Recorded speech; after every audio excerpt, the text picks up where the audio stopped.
Masih di Breaking News TV One, pemirsa, mantan Kasat Reskrim Polres Metro Jakarta Selatan AKBP Ridwan Soplanit mengaku diminta terdakwa Ferdy Sambo untuk tidak membuat kasus penembakan terhadap Brigadir Yosua ini menjadi ramai di kesatuan, alias diminta tetap berada di garis komando yang diperintahkan.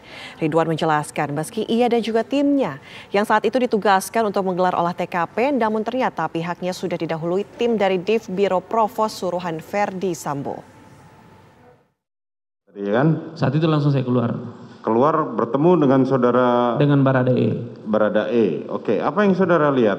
Kemudian ketemu dengan Baradae berdiri di depan pintu dapur.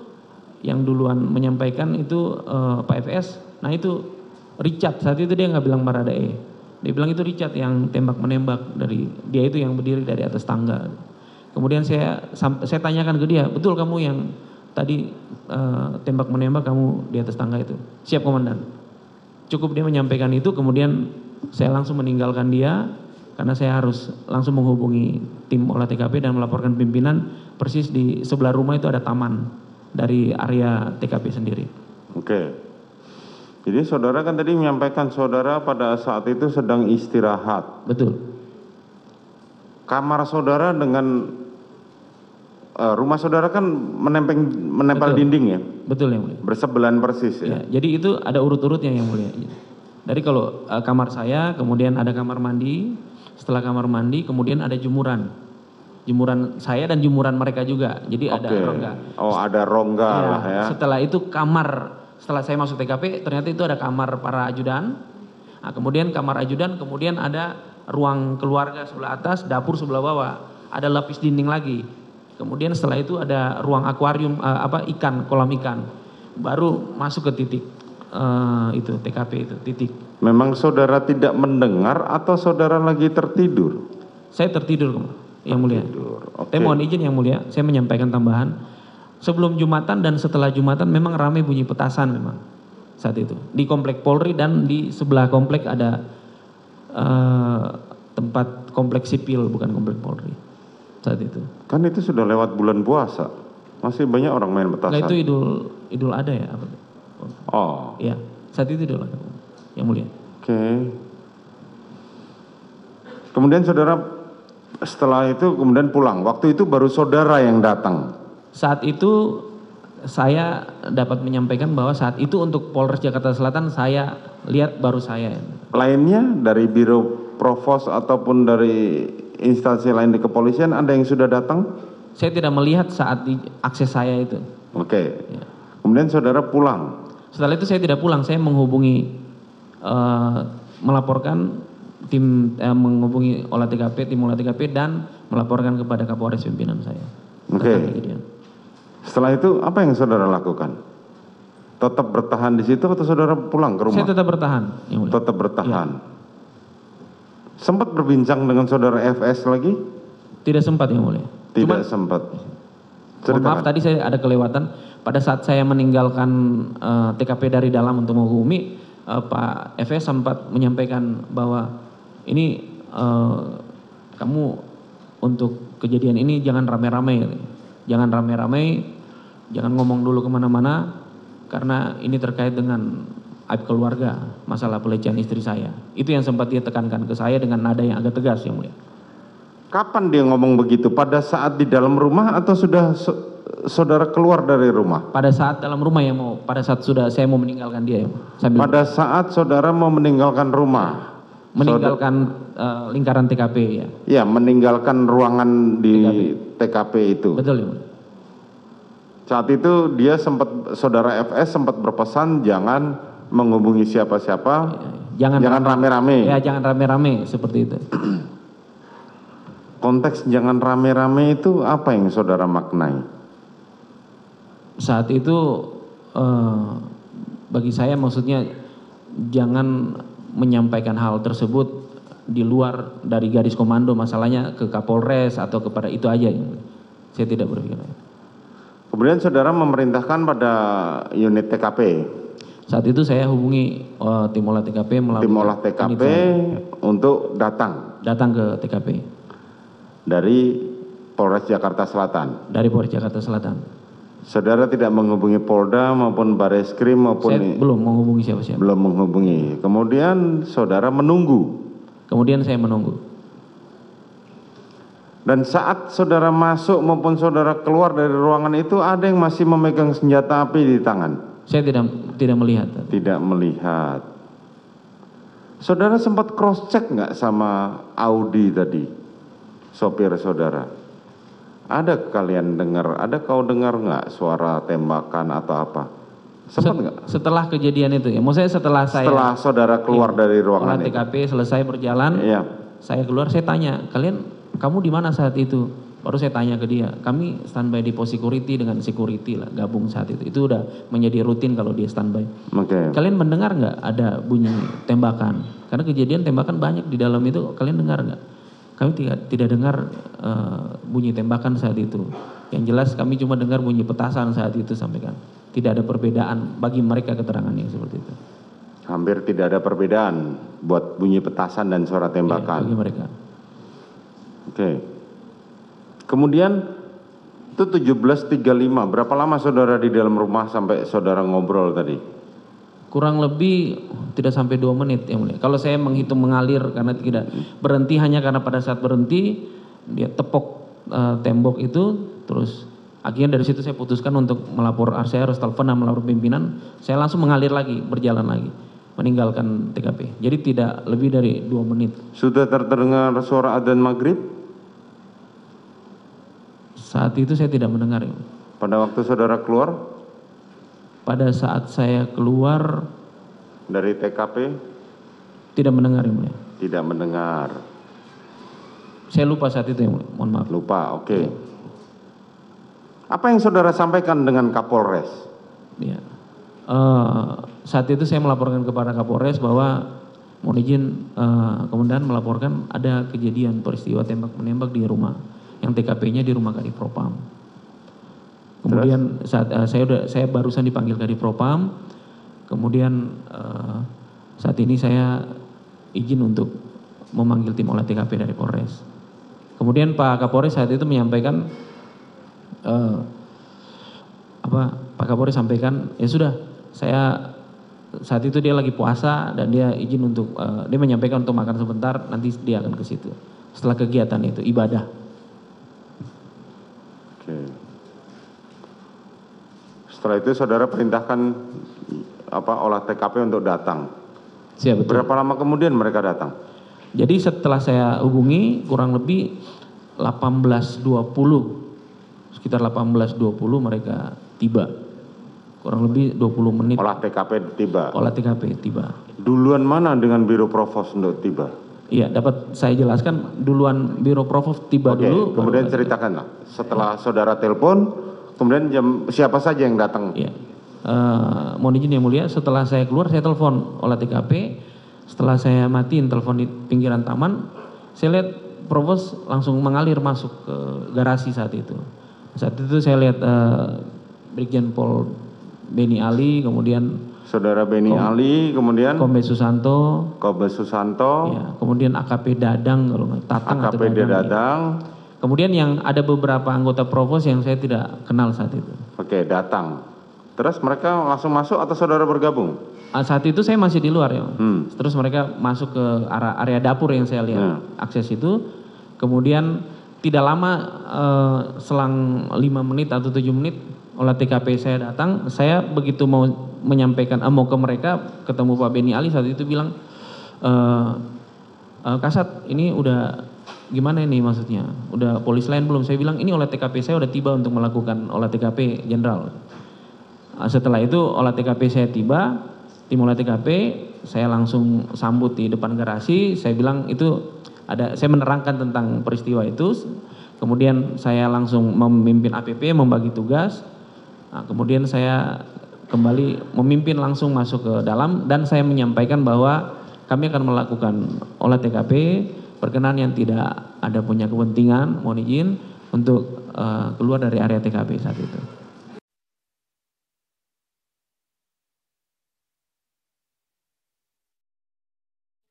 Ya pemirsa, dan kita akan lanjutkan perbincangan kita dengan Pak Arianto Sutadi, mantan Kadif Kum Polri. Selamat siang Pak Arianto. Ya, selamat siang, Mbak. Ya, Pak Arianto, kalau tadi kita lihat kesaksian dari AKBP Ridwan Soplanit ini mengatakan bahwa perintah FS kepada dirinya atau Soplanit agar kasus ini tidak ramai begitu. Apakah kemudian Ya, perintah seperti ini lazim, Pak? ya, perintah itu kalau bagi yang dengar ya lazim. Oke. Memang kayak gitu ya. Tetapi bagi yang merintah itu sebetulnya itu sebagai seorang perwira tinggi ya, ada kasus seperti itu jangan dibikin rame, itu boleh saja begitu, cuman proses penyidikan harusnya sesuai dengan standar gitu. Kalau cuman tidak dibikin rame itu perintah masih wajar. Artinya apa? Bahwa itu nggak usah dipublikasikan dulu kan gitu kan. Tetapi prosedur itu jangan dikurangi gitu. Tapi karena itu kan kemudian kan prosedurnya untuk selanjutnya kan dia diintervensi gitu. Nah, pada saat dia memberikan arahan kepada ini, siapa itu tadi yang diperiksa tadi, saya lupa tadi namanya itu ya. Itu saya kira ya dia sebagai bawahan menerima itu, apalagi begitu masuk tadi kan udah diomong ini terjadi begini gitu. Dan dia saya lihat tadi, saya waktu ngomong tadi pertama kali saya belum dengar keterangannya loh ya, hanya saya dengar keterangan yang dulu ya saya terima langsung gitu. Memang itu yang dipanggil Pak Sambo dan kemudian dia sudah dapat arahan dari Pak Sambo dan yang mendatangi ke TKP itu juga yang mengolah TKP ya dulu kan dari Provos atau Paminal, pokoknya di bawahnya Pak Sambo gitulah. Dan itu tadi ternyata kan Kasat Serse itu kan sudah sesuai dengan prosedur juga, dia sudah manggil untuk mendatangkan timnya untuk meriksa TKP, tapi sudah keduluan gitu. Jadi kalau arahannya hanya untuk supaya tidak rame-rame itu tidak masalah. Cuman kalau arahnya kemudian tidak boleh mengolah sesuai dengan apa adanya, apalagi TKP sudah dirusak, diganti dan sebagainya, itu sebenarnya keliru daripada yang merintah.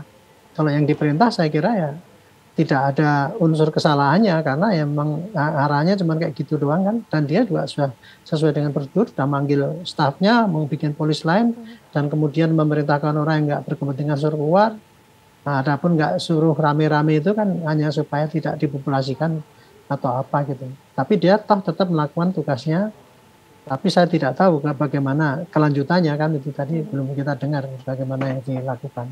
Makanya dari pertama tadi kan saya mengatakan bahwa kalau ini kepada dia dituduhkan obstruction of justice, kalau memang ceritanya seperti yang diceritakan itu tadi, ya tidak masuk menurut saya. Tapi kalau melanggar kode etik masih bisa dicari, walaupun kecil ya, karena dia sudah melakukan SOP yang ada, walaupun dia kemudian tidak begitu jeli banget gitu ya, karena begitu saja menerima bahwa ini terjadi tembak-menembak dan kemudian seperti dulu pertama kali saya sampaikan, kalau polisi itu mendatangi TKP, di situ ada orang meninggal itu tidak bisa dikatakan bahwa oh ini orang ini mati karena bela diri atau karena tertembak, karena saling tembak-menembak. Harusnya sudah diusut bagaimana proses menembaknya itu. Gitu. Tapi itu kan kemudian kan yang diproses di Jakarta Selatan kan justru pelecehan sama itunya saja yang difokuskan waktu itu. Adapun untuk mengenai matinya Yosua itu kan tidak dijadikan fokus untuk itu, karena sampai saya dengar ya waktu itu sampai 1 minggu itu nggak ada laporan polisi model B itu yang mengatakan bahwa di situ ada orang meninggal, sehingga harus dilakukan SOP bagaimana kalau orang meninggal itu. Contohnya mayat itu nggak boleh dipindahkan, dibikin TKP dulu oleh yang matang dulu supaya balistik sekali itu bisa mempelajari arah mana tembakan dan sebagainya, barulah diringkesin dibawa ke rumah sakit, langsung diotopsi dicari dulu penyebabnya kematian kenapa, direkod betul-betul, baru dibungkus, baru dikirim kepada keluarganya. Mestinya kayak gitu yang terjadi, tapi dulu kan tidak.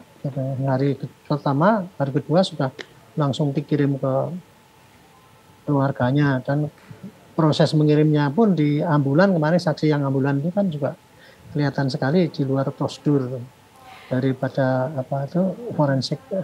Pak Arianto, tapi kalau kita lihat untuk mungkin mengolah ya, untuk mengolah TKP, Pak Arianto, kalau kita lihat mayat dalam kasus ini, pembunuhan. Kira-kira begitu. Jadi alurnya itu di sini kalau dilihat perannya daripada ini tadi semakin jelas, dia bisa memberikan keterangan bahwa dia terimanya kondisinya kayak gitu. Tadi ya saya katakan kan mengenai petasan membedakan suara. Tadi saya juga lupa tadi bahwa waktu itu pas lagi Idul Adha kan, sehingga banyak petasan. Nah, saya dengar itu dulu dari Pak Seno juga gitu. Kita rancu ya, kita nggak dengar karena itu banyak petasan, jadi kita nggak ngerti. Gitu. Nah, sama juga dengan ini kan, walaupun sebelah menyebelah, tapi kan di luar ruangan. Jadi sulit untuk membedakan antar tembakan dengan petasan yang sering dibunyikan karena waktu itu menjelang Idul Adha. Pak Arianto, itu kira-kira pengamatan saya. Kalau tadi dikatakan oleh Ridwan Soplanit mengatakan bahwa dia menanggapi perintah dari Ferdy Sambo agar tidak ramai ini agar lurus ataupun sejalan dengan garis komando. Kita lihat sama-sama mungkin sejauh ini kami bisa lihat begitu ya pengaruh dari FS ini besar. Maka dari itu mungkin kalau misalnya diberi tanggapan pengaruh FS yang begitu besar kemudian dia seorang atasan begitu dengan garis komando yang dilanggar, apa mungkin ada efeknya untuk Ridwan Soplanit sendiri nantinya? Maksudnya efek gimana? Maksudnya apa? Mungkin kita bisa katakan bahwa akibat mungkin ya ketika melanggar garis komando ini. Kalau saya kira apa yang diberitakan Pak Sambo itu jelas pengaruhnya besar sekali karena waktu itu kan dia Kadipropam. Kadipropam begitu ini Kasat Sersa apa tadi ya? Saya kok lupa terus namanya. Ridwan itu begitu Soplanit. Berhadapan dengan Ridwan itu ya, begitu berhadapan dengan dia yang dilihat bukan tetangganya tapi adalah Kadipropam. Kadipropam adalah rajanya polisi. Jadi dia udah pasti itu mahir betul di dalam olah TKP dan sebagainya. Itu yang dihadapi oleh Ridwan itu. Sehingga apapun yang diomongkan ya pasti akan dituruti sepanjang tidak terlalu melanggar hukum. Nah, itu tadi kan cuman jangan rame-rame, itu belum melanggar hukum kalau itu.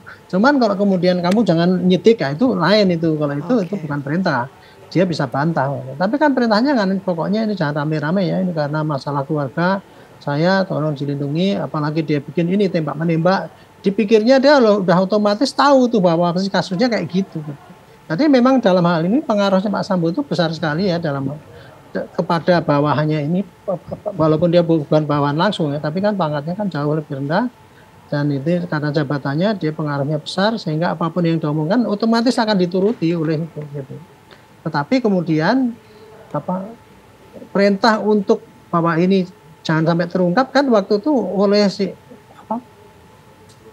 Kasat Sersa itu kan belum tahu tuh bahwa arahnya ke situ. Makanya dia menurut saya nggak bisa dimasukkan di dalam membantu obstruction of justice.